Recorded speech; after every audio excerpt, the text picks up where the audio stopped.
Hey guys, আসসালামু আলাইকুম। Welcome to my YouTube channel.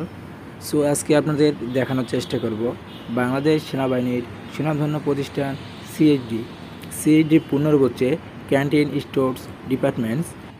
আমাদের এই সিএইচডি সুনামধন্য রেস্টুরেন্টে আসবেন কিভাবে? আসার রাস্তা হচ্ছে আপনারা বনানী রোড, বাংলাদেশ আর্মি স্টেডিয়ামের অপোজিট সাইডেই আমাদের এই সিএইচডি অবস্থিত। আসলে আমাদের এই সিএইচডির পূর্ণরূপ হচ্ছে ক্যাপ্টেন্স ওয়ার্ল্ড এই রেস্টুরেন্টের নাম।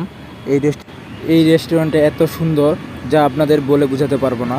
আসলে আপনারা নিজের চোখে না দেখলে বিশ্বাস করতে পারবেন না যে আমাদের এই ক্যাপ্টেন্স ওয়ার্ল্ড এতটা সুন্দর। হেই গাইস, তাই আপনাদেরকে সবাইকে আমন্ত্রিত আমাদের এই সুনামধন্য ক্যাপ্টেন্স ওয়ার্ল্ড রেস্টুরেন্টে, চাইনিজ রেস্টুরেন্টে। সো আপনারা সবাই চলে আসবেন আমাদের চাইনিজ রেস্টুরেন্টে ভিআইপি খাবার খাওয়ার জন্য। আর একটা কথা বলে রাখি, আমাদের চাইনিজ রেস্টুরেন্ট দুপুর 1টা থেকে রাত 11টা পর্যন্ত খোলা থাকে।